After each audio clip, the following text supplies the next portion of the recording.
बिस्मिल्लाहिर्रहमानिर्रहीम। अब हमारे कोर्स की जो डिस्कशन है वो तकरीबन अपने इख्तिताम की तरफ बढ़ रही है और आज जिस मौजू के ऊपर हम गुफ्तगू करेंगे वो इंटेलेक्चुअल प्रॉपर्टी राइट्स से मुतल्लिक है। आप लोगों ने लफ्ज़ प्रॉपर्टी बहुत ज़्यादा सुना होगा, आप उसको अपनी अमली ज़िंदगी में बहुत ज़्यादा इस्तेमाल भी करते होंगे और जब भी आप ये लोग सुनते हैं, ये इस्तेमाल करते हैं तो आपके जहन में रियल इस्टेट या इमूवेबल प्रॉपर्टी का ख़याल आता है, जबकि कभी कभी आपके जहन में मूवेबल प्रॉपर्टी जैसे कि गाड़ी है, गोल्ड है, सिल्वर है, इसका ख़याल भी आता होगा। लेकिन प्रॉपर्टी का लफ्ज़ आम तौर पर कीमती चीज़ों के लिए ही इस्तेमाल किया जाता है। यहाँ हम जो डिस्कशन कर रहे हैं वो इंटेलेक्चुअल प्रॉपर्टी से मुतल्लिक है, यानी ये कोई ख़ास किस्म की प्रॉपर्टी है। तो ये ख़ास किस्म की प्रॉपर्टी वो प्रॉपर्टी है जो आप कह सकते हैं कि उस तरह की प्रॉपर्टी नहीं होती जैसी कि इमूवेबल या मूवेबल होती है, बल्कि ये प्रोडक्ट ऑफ इंटेलेक्ट होती है, लेकिन ये वैल्यूएबल होती है और बाज़ औक़ात तो ये मूवेबल और इमूवेबल प्रॉपर्टी से भी ज़्यादा वैल्यूएबल होती है।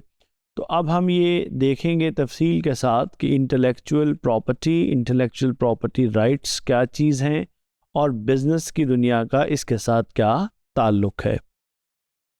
देखिए, जब आप इंटेलेक्चुअल प्रॉपर्टी की बात करते हैं तो तीन बहुत मारूफ इसकी टाइप्स या किस्में हमारे सामने आती हैं। एक ट्रेडमार्क है जिसका बिज़नेस से बहुत गहरा ताल्लुक़ है, दूसरा कॉपीराइट है और तीसरा जो है वो पेटेंट कहलाता है। इन तीनों का ही बिज़नेस के साथ ताल्लुक़ होता है। तो इंटेलेक्चुअल प्रॉपर्टी, जिस तरह मैंने आपको बताया कि ये प्रोडक्ट ऑफ ह्यूमन इंटेलेक्ट होती है और इसकी बहुत सारी किस्में होती हैं।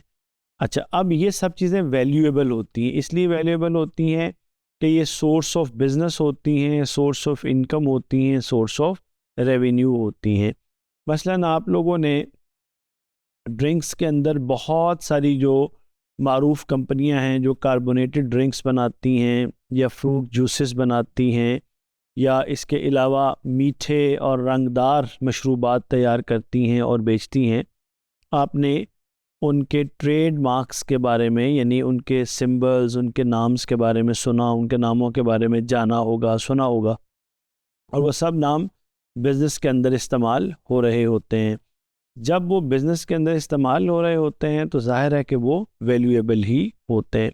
तो पहला जो इंटेलेक्चुअल प्रॉपर्टी जो आईपी होता है वो ट्रेडमार्क है बिज़नेस के अंदर। देखें, ये दो लफ्ज़ों से मिलकर बना है, ट्रेड और मार्क।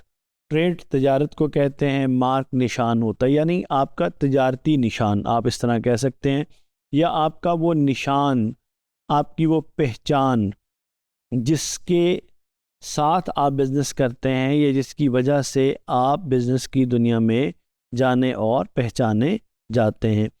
आम तौर पे जो ट्रेडमार्क है वो कोई साइन भी हो सकता है, वो कोई लोगो भी हो सकता है, वो कोई वर्ड लफ्ज़ भी हो सकता है, वो कोई फ्रेज़ भी हो सकती है, वो कोई डिज़ाइन भी हो सकता है और वो इन सब का एक कॉम्बिनेशन भी हो सकता है, जिनका बुनियादी मकसद ये होता है कि कोई बिज़नेस या उसकी प्रोडक्ट्स पहचानी जाए और उसके साथ साथ उनको कंपेटिटर से हम अलहदा भी कर सकें। हमें आगे बढ़ने से पहले कुछ मिसालें हमें अपने सामने ज़रूर रखनी चाहिए। मसलन आप ये देखिए कि तकरीबन जितने भी बिज़नेसेस होते हैं उनके नाम होते हैं, वो भी उनके ट्रेडमार्क के तौर पर काम करते हैं और आप ये कोशिश करते हैं, देखते हैं कि तमाम बिज़नेसेस इस बात की कोशिश कर रहे होते हैं कि जो उनका नाम है वो ना सिर्फ़ अपनी पुकार में बल्कि अपने लिखने के अंदाज़ के अंदर भी दूसरों से इस तरह मुख्तलिफ हो कि वो मुख्तलिफ तरीके से पहचाने जाएं। मसलन आप बहुत सारी ऐसी कंपनियों को जानते हैं जो पैकेज्ड मिल्क या दूध बनाती हैं, ऐसी कंपनियों को जानते हैं जो चाय की पत्ती बनाती हैं, ऐसी कंपनियों को जानते हैं जो जूते बनाती हैं, गाड़ियां बनाने वाली बहुत सी कंपनियों को आप जानते हैं। सबके ट्रेडमार्क अलग हैं, सबके लोगोज़, डिज़ाइन, उनके नाम, उनके फ्रेजेस, उनकी चीज़ें अलग होती हैं। इवन आप यूनिवर्सिटीज़ में देखें तो वर्चुअल यूनिवर्सिटी ऑफ पाकिस्तान का नाम जिस तरह हम लिखते हैं, इसके साथ साथ जिस तरह हम उसको पुकारते हैं, हमारा रंग नीला रंग जहाँ पर भी हम देखते हैं तो वर्चुअल यूनिवर्सिटी हमारे, तो नीला रंग इस वक्त हमारा ट्रेडमार्क बन गया है। तो इसी तरह VU जो हम लिखते हैं एब्रीवेशन, वो भी हमारा ट्रेडमार्क है। इसी तरह quality education at your door step, ये भी हमारा एक ट्रेडमार्क बन गया है। इसी तरह the university that which never स्लीप्स, ये भी हमारा ट्रेडमार्क बन गया है। तो मुझे उम्मीद है कि इस डिस्कशन से आपको ट्रेडमार्क का कुछ समझ आया है। अच्छा, अब पर्पज़ आप सब लोग जानते हैं कि जो ट्रेडमार्क है उसका मकसद ये होता है कि किसी भी ब्रांड की आइडेंटिटी जो है उसको प्रोटेक्ट किया जाए, और ताकि कोई और उसको इस्तेमाल करके कन्फ्यूजन पैदा ना करे। अच्छा, अब ट्रेडमार्क या इंटेलेक्चुअल प्रॉपर्टी के हवाले से ओवरऑल पाकिस्तान में जो दफ्तर काम करता है उसको IPO कहते हैं, इंटेलेक्चुअल प्रॉपर्टी ऑफिस कहते हैं।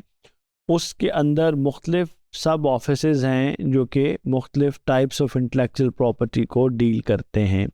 तो जो ट्रेडमार्क है उसको पाकिस्तान में ट्रेडमार्क ऑर्डिनेंस 2001 के तहत रेगुलेट किया जाता है, और जो इंटेलेक्चुअल प्रॉपर्टी ऑफिस है under the ministry of commerce Pakistan में, वो इसको रेगुलेट करता है। अच्छा, अब एक नज़र आप लोग चाहेंगे कि जो ट्रेडमार्क्स हैं इनकी मुख्तलिफ टाइप्स के बारे में गुफ्तगू की जाए। जिस तरह मैंने बताया कि ट्रेडमार्क की मुख्तलिफ टाइप्स होती हैं, और वो तमाम टाइप्स इंडिविजुअली या एज अ कॉम्बिनेशन किसी का ट्रेडमार्क बन जाती हैं। मिसाल के तौर पर अगर आप वर्ड मार्क्स की बात करें, जिस तरह नेस्ले एक मारूफ कंपनी है, जिस तरह उन्होंने लफ्ज़ नेस्ले को लिखा होता है, ऐसे ही जैसे वर्चुअल यूनिवर्सिटी ने अपना नाम लिखा होता है, वो उसका ट्रेडमार्क बन जाता है। अच्छा, इसी तरह लोगोज़ या सिंबल्स होते हैं। टिक का निशान आपके सामने आए ना कभी, टिक का निशान, तो आपके जहन में नाइकी आ जाता है। इसी तरह मुख्तलिफ निशान आप देखते हैं तो मुख्तलिफ बिजनेसेस, ऑर्गेनाइजेशंस आपके जहन में आ जाती हैं। अच्छा, इसी तरह स्लोगन्स हैं, जिस तरह जहाँ मामता वहाँ डालडा, आपने सुना होगा, जस्ट डू इट है। इसी तरह से जिस तरह मैंने बताया कि वर्चुअल यूनिवर्सिटी का यूनिवर्सिटी विच नेवर स्लीप्स है, या quality education at your door step है, तो ये भी हमारा ट्रेडमार्क है। इसी तरह बाज़-औक़ात कंटेनर का जो डिज़ाइन है, बोतल का, डब्बे का जो डिज़ाइन है, उसको 3D मार्क कहते हैं। इसी तरह साउंड मार्क्स भी होते हैं। मसलन आप लोगों ने जब आप टेलीविज़न खोलते हैं, टेलीविज़न ऑन करते हैं, तो ख़बरों से पहले मुख्तलिफ जो टेलीविज़न चैनल्स हैं उनकी एक ख़ास साउंड आती है, और नाम आए। अच्छा, अब वो साउंड प्ले की जाए ना, तो आप फौरी तौर पे पहचान लेते हो कि ये किस चैनल का ख़बरनामा आने वाला है, ये किस चैनल की ख़बरें आने वाली हैं।